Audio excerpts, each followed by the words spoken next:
Assalamualaikum dan salam sejahtera. Saya Nur Amalina binti Jalaluddin. Topik saya pada hari ini ialah bagaimana pendidikan ingin membentuk perpaduan kaum. Pendidikan di Malaysia merupakan asas penting untuk membangunkan masyarakat majmuk.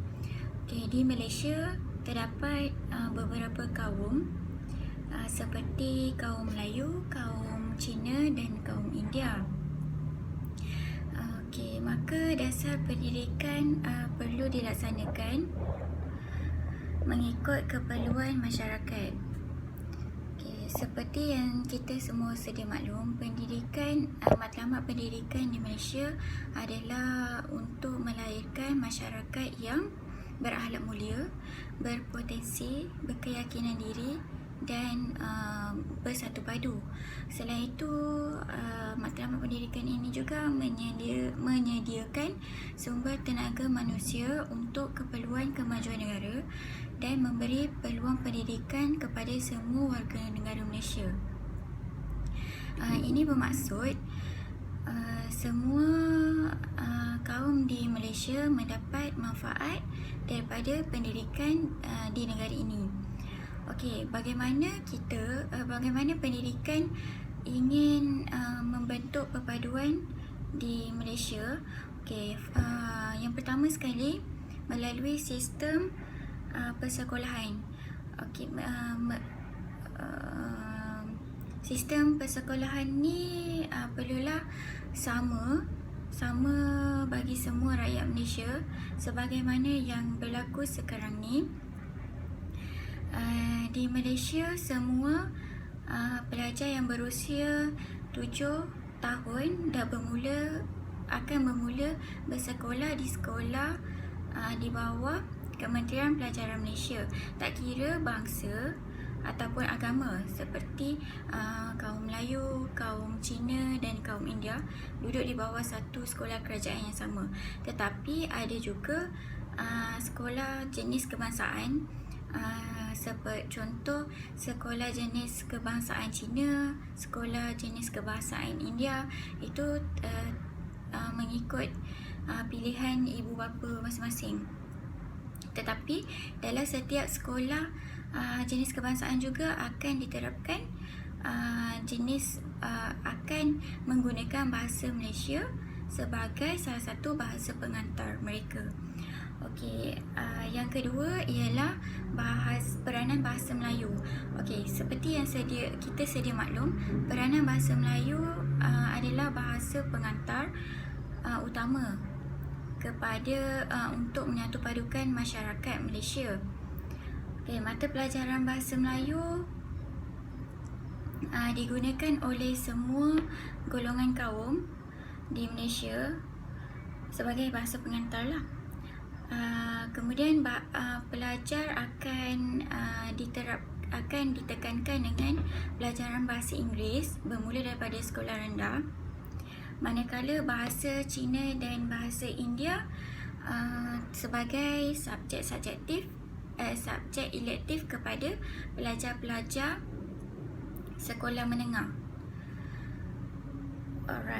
Seterusnya, dalam cadangan Menteri di Jabatan Pendidikan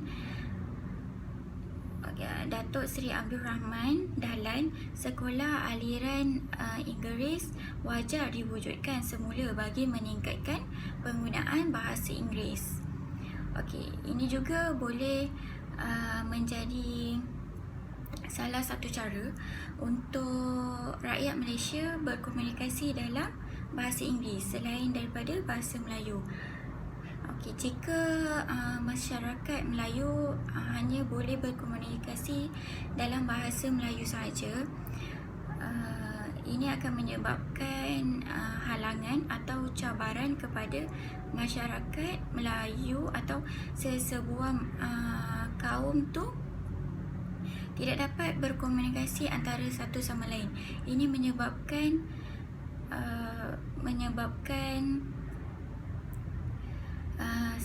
perpaduan kaum tu tidak dapat disatupadukan dengan Samlat.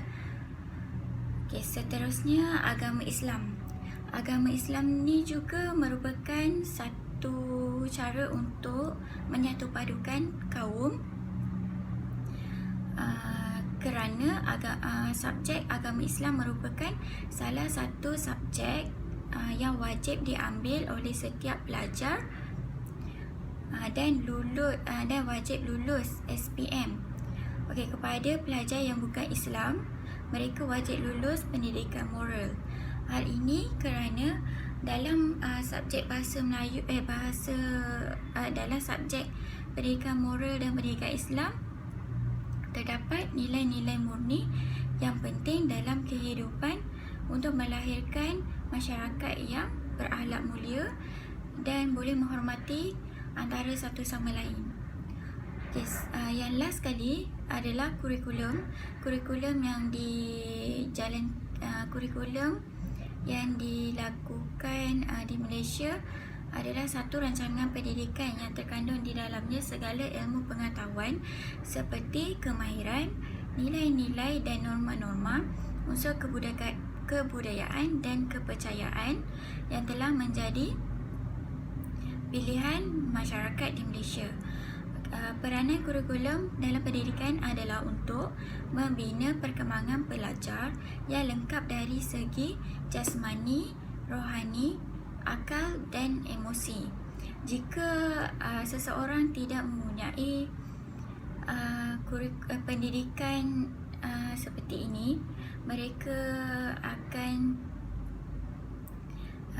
hilang pedoman dan tidak akan menghormati antara satu sama lain. Lebih-lebih lagi jika mereka ni berlainan kaum. Kesimpulannya, dasar pendidikan yang dilaksanakan di Malaysia bukan sahaja bertujuan untuk memberi pelajaran kepada semua pelajar semata-mata, malahan pendidikan juga menjadi alat untuk merealisasikan perpaduan kaum yang berlainan bangsa dan berlainan agama. Mereka perkasakan pendidikan Islam yang bersifat holistik kerana Islam sebagai agama rasmi negara sebagaimana yang tertaktub dalam Perlembagaan Persekutuan. Oleh itu terbuktilah bahawa pendidikan di Malaysia dapat menyatupadukan kaum seperti kaum Cina, kaum Melayu dan kaum India. Terima kasih.